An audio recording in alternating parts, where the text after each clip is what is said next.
the thing I learned more than anything else, not just this month, but the entirety of this year, is that for the first time ever, there are single accounts and small groups of influential people, both on the retail side of Wall Street and on the institutional side of Wall Street, that can meaningfully manipulate the market over a short period of time. And it's because we're so digitally connected, right, through X, and there's so much of a herd mentality right now around the subject matter that is so confusing and so intimidating to people, meaning AI.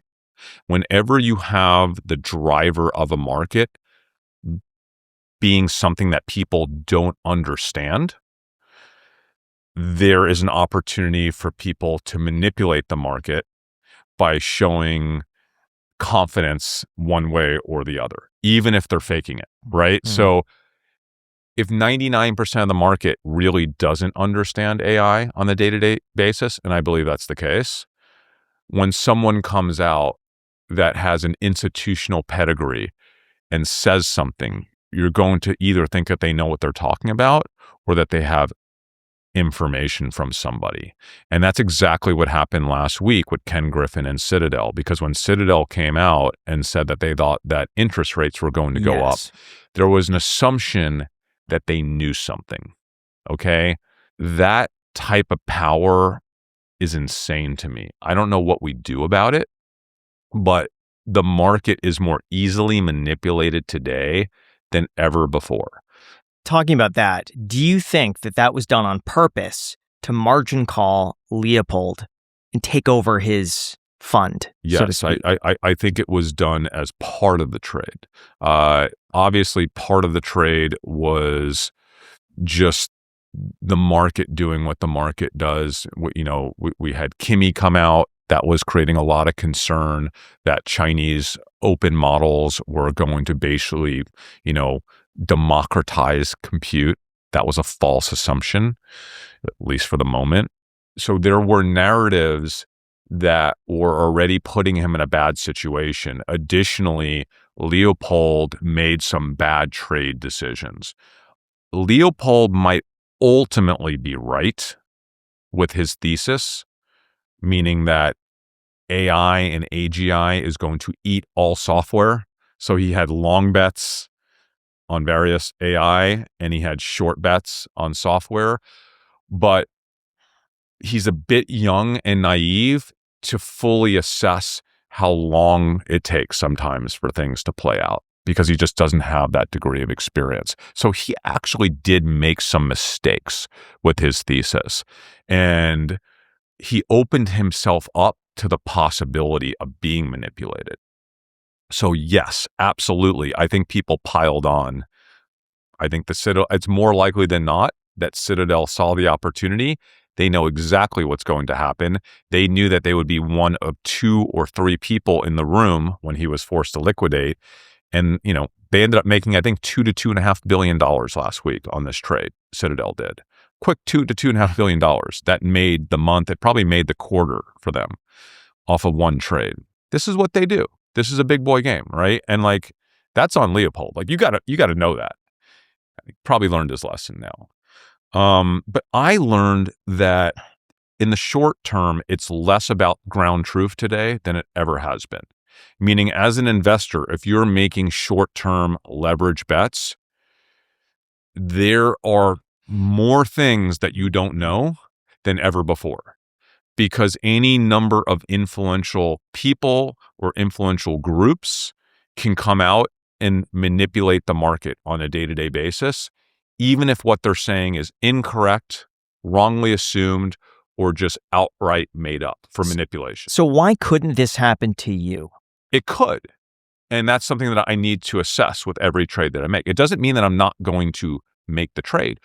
I told you that I thought there was an 80% chance of that trade going right, not a 99% chance. I think that's a very fair assessment of the risk of that trade. I was 99% sure that my work was correct on Amazon and they were going to knock it out of the park and they were going to say these certain things during the earnings call. That's exactly what happened. The other 19% that could go wrong, are other things. Iran, Trump, some other thing happening overnight, some other rumor that gets started on Amazon. I don't know. I think honestly, guys, if this was like a couple years ago, it would have been like a 95% chance that I was going to get that trade right and a 5% chance I wouldn't. But because of these factors, I'm calling it 80-20. Yeah. Which I think is a fair assessment of the risk. Who should listen to you, and what type of person would listen to you and wind up losing everything? Well, I think every investor should listen to me for my ideas. And then they should take those ideas and do their own research and try to poke holes in them and try to vet them, come up with their own thesis that might or might not have anything to do with my idea, and then assess their own level of risk tolerance and make the trade that's correct for them. Okay. One of the things that I do that I think I don't get enough credit for is I will always spend more time trying to understand the other side of my trades than I do my own thesis. So I've spent more time this year trying to understand why people are not excited about Amazon and why they might even be short hyperscalers and Amazon than I have with my own thesis. Because in order for you to gain real conviction on a trade, you have to understand the other side of the trade. Because once you understand why people disagree with you, you can now make a proper assessment of whether you think they're right or wrong. But you got to hear them out. And that's really meaningful. So you should listen to me because I have really strong takes. I do a tremendous amount of work on my high conviction trades. There are very few people right now that will spend 50 to 100 hours researching a single trade. And if you could find those people, I'm going to listen to every one of them that I know do that, right? So I'm going to hear them out. That doesn't mean you should copy my trade. It doesn't even mean you should be influenced by So what do you say to the people, though, that just see, oh, Chris bought this, let me go and buy this too. Or let me buy call options on this. Actually insane.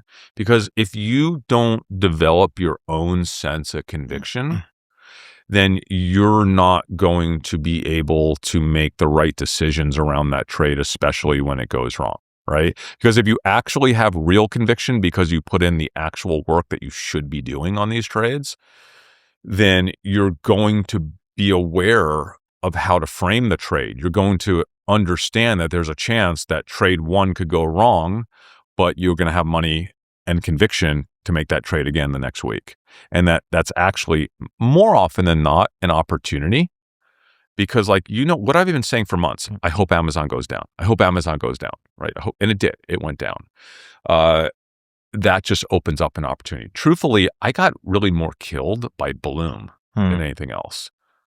And other AI trades. It wasn't like Amazon that killed me because, guys, as Amazon went down, I just been piling in again the whole way up. What's the number one trade you've ever done? Amazon, NVIDIA, Palantir, Robinhood. A lot of the biggest trades I've made in terms of actual returns, not just percentage, but actual dollar returns have mostly come in the last 2 years. Because you have more money now? Exactly. Yeah.